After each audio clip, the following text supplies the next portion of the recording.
Thank you. And before I start, let me just say that in the long history of this place, in the 8 centuries since King John granted the City of London the right to appoint its own mayor, it is a real pleasure this evening to be the first Prime Minister to say, "Lady Mayor, welcome to the role."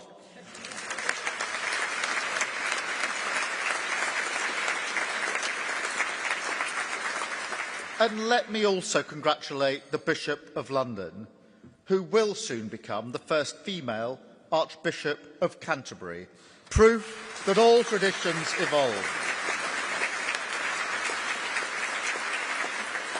So, my Lady Mayor, the late Lord Mayor, Your Grace, honoured guests, I'm delighted to be with you this evening. And I am well aware that, set against the unique history of this place, the office of Prime Minister, at a mere 300 years old, is a relatively new innovation. But I know as well the importance of what we all share: pride in our history, a fierce optimism about our future, a sense not of nostalgia, but national purpose, not retreat, but renewal, not isolation in a dangerous world, but leadership. In these times of profound instability, conflict and change, that's what I want to talk about this evening. How we can use our international work to navigate these times, to lead and secure our national interest.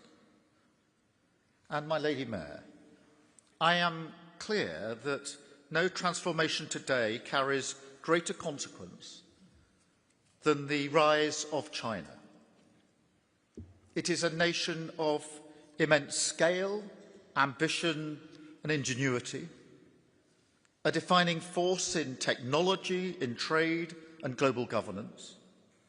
So our response will not be driven by fear, nor softened by illusion. It will be grounded in strength, clarity and sober realism, in line with our wider international approach and guided by our conviction that strong, purposeful engagement on the world stage is the best way, the only way in these times, to deliver growth and security for the British people. And, my Lady Mayor, that used to be the common view. For decades, there was a broad consensus about Britain's role in the world, a consensus that transcended party politics and sometimes deep disagreements over specific issues. We were of one mind that Britain should be outward-looking, engaged and active on the world stage, a powerful voice at the top table. That was taken as a given, part of who we are, in line with the greatest traditions of this country, as British as fish and chips or the Guildhall itself. But then Brexit broke that consensus. I want to speak very frankly.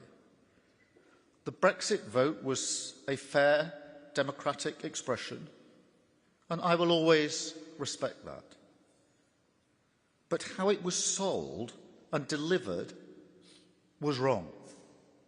Wild promises were made to the British people and not fulfilled. We are still dealing with the consequences today in our economy and in trust, in the degradation of political debate.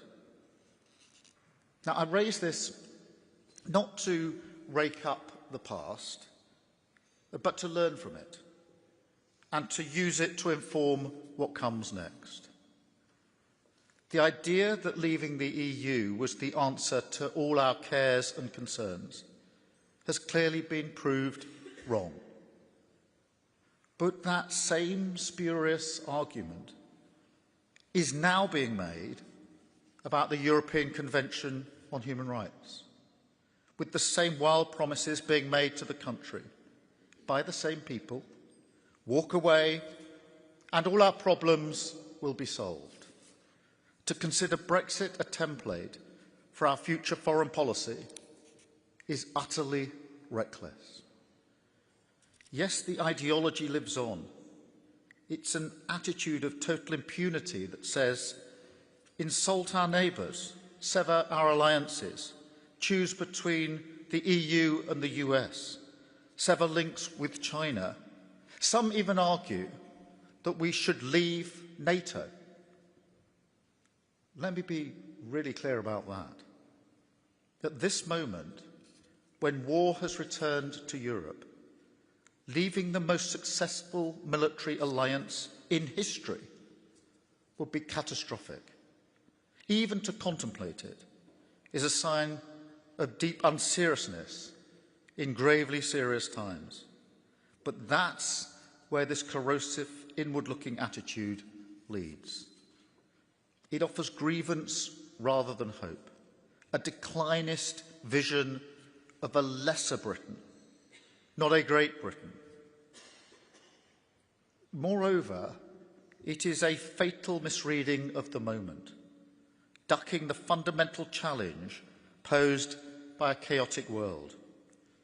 A world which is more dangerous and unstable than at any point for a generation, where international events reach directly into our lives, whether we like it or not.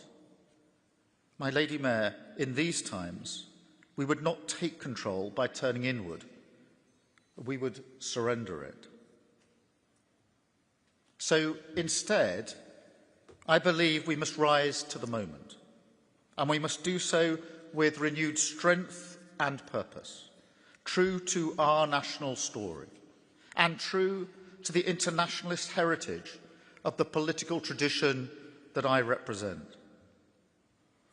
That's why, when we came into government last year, we delivered the biggest shift in British foreign policy since Brexit, a decisive move to face outward again, to rebuild our power, both hard and soft, which has been so damaged and neglected, to reassert our national interest on the world stage and deliver jobs, growth and security for the British people.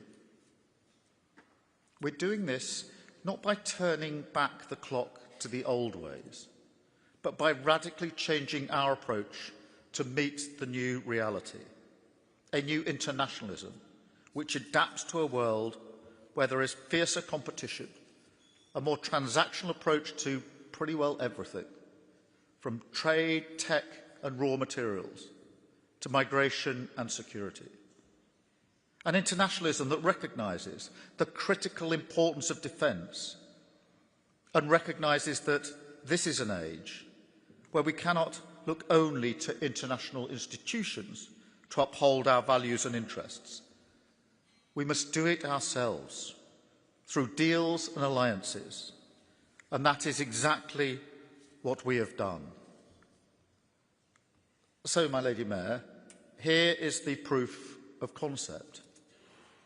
Over the last year and a half, we have made Britain a trusted partner again, delivering real results for the British people. Just today, we've struck a landmark pharmaceuticals deal with the United States, securing medical supplies for tens of thousands of NHS patients and boosting British industry. This deal today makes Britain the only country in the world with zero tariffs on the branded medicines that we send to America. It also builds on the groundbreaking economic and tech deals we've already struck with the United States.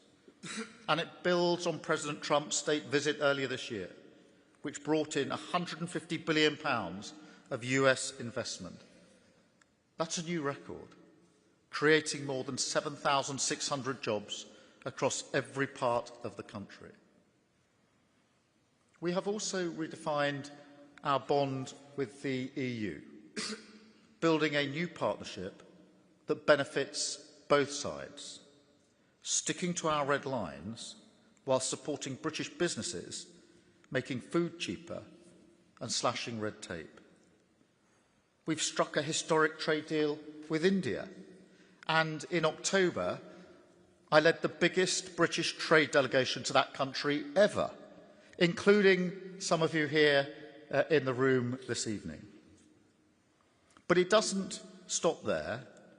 We've also joined the huge Trans-Pacific Free Trade Area, signed an industrial strategy partnership with France, our first ever bilateral treaty with Germany, and a civil nuclear deal with Czechia. We won fierce competitions for multi-billion-pound contracts, with Indonesia the other week supporting 1,000 shipbuilding jobs, with Norway to build new frigates, supporting 4,000 jobs, and with Turkey for Typhoon jets, securing 20,000 jobs, all while securing unprecedented deals on illegal migration, strengthening European security, building the coalition of the willing, and signing our unique 100-year partnership with Ukraine, all making the British people safer and better off for the long term. And, my Lady Mayor, we deliver these results not despite our values, but because of them. Democracy, freedom, the rule of law, the right to a fair chance, the right to enjoy our lives in stability and peace. This irreducible core makes us stronger and guides our hand. So we continue to assert those values, whether we're dealing with like-minded nations or those that follow a different path. Because, look, we are clear-eyed about the geopolitical reality that is taking shape before us and which will define the rest of this century. There are three global giants today: the US, the EU, and China, all interacting with each other. And ultimately, our future will be determined by how we navigate this dynamic. That is why the approach we're taking is so important, building these incredible bonds with the US and with the EU. But, as I said at the outset, we must also address the third of these giants. For years, the narrative ran that China was the coming power. Well, now it has arrived, and the UK needs a China policy that recognises this reality. But instead, for years, we've blown hot and cold. We had the golden age of relations under David Cameron and George Osborne, which then flipped to the ice age that some still advocate. The result is that, whilst our allies have developed a more sophisticated approach, the UK has become an outlier. President Trump met President Xi in October and will visit China in April. Since early 2018, President Macron has visited China twice, and he'll be again there later this week. German leaders have visited 4 times, and Chancellor Merz will be there in the new year. Yet, during this same period, no British Prime Minister has visited China. And until I met President Xi last November, there had been no leader-level meeting at all for 6 years. I'm talking here about the second biggest economy in the world, a nation that accounts for over a quarter of global R&D and leads in some critical technologies that are key. With Hong Kong, it is our third largest trading partner, supporting around 370,000 British jobs.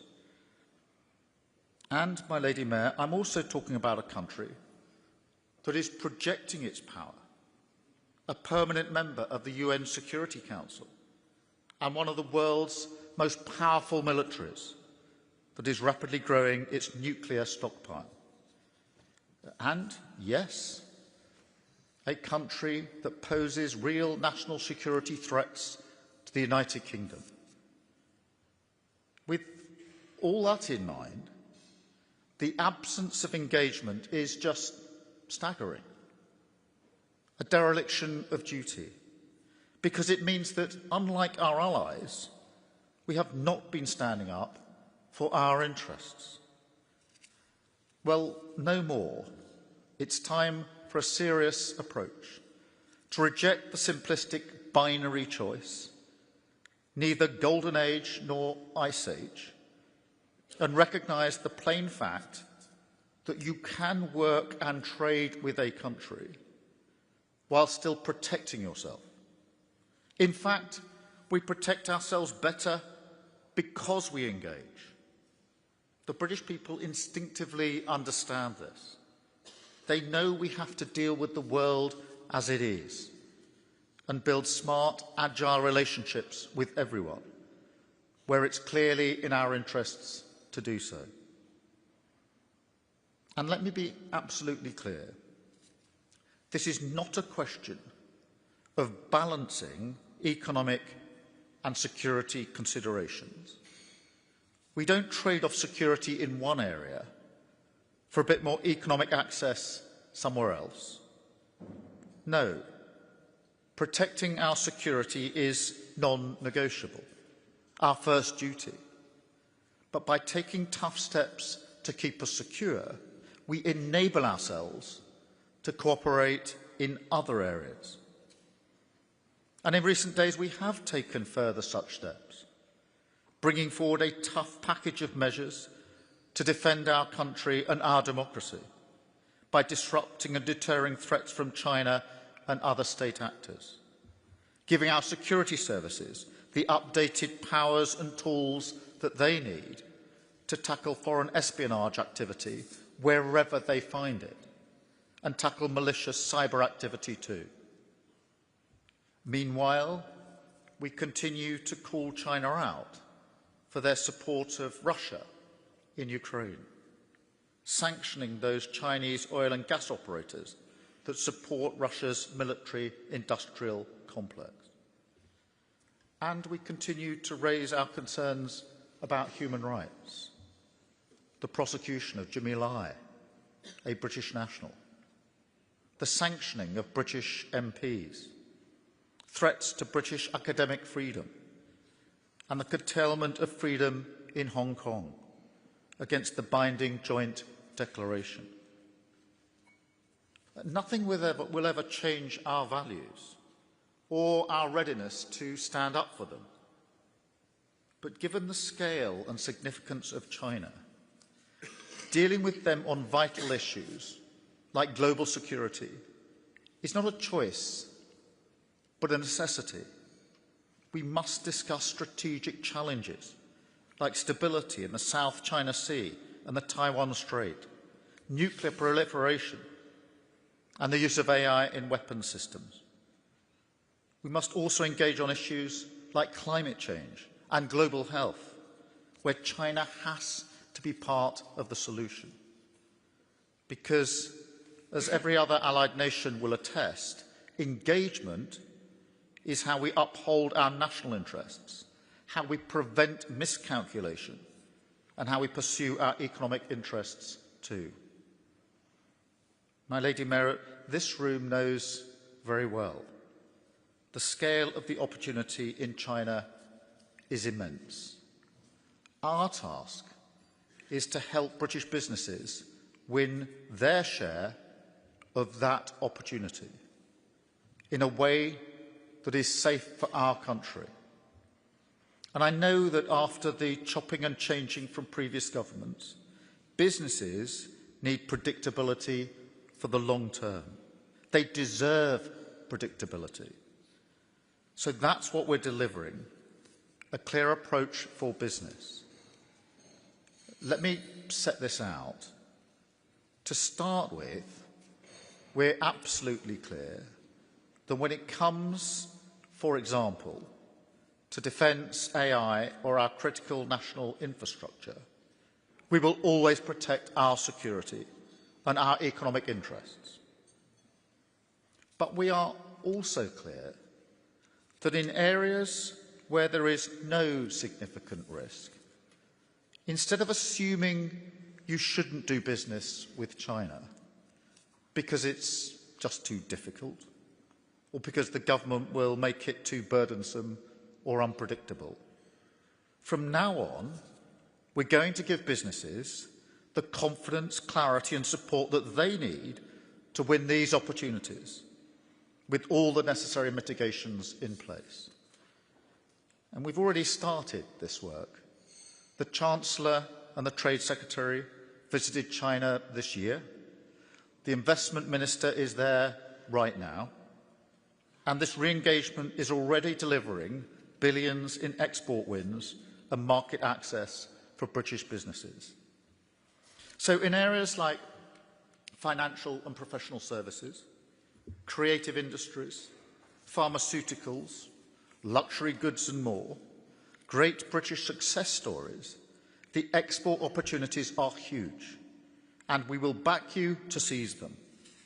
That is our approach: pro-business, pro-growth, pro-security and pro-Britain.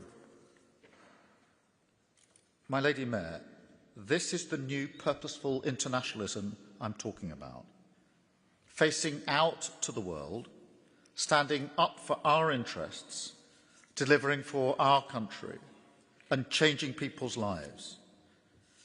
Because, look, if I'm attending an international summit or meeting a foreign leader, you can rest assured the British people are there with me, always in my mind's eye, my driving purpose in every decision I take and every deal I strike, because I know how much it matters.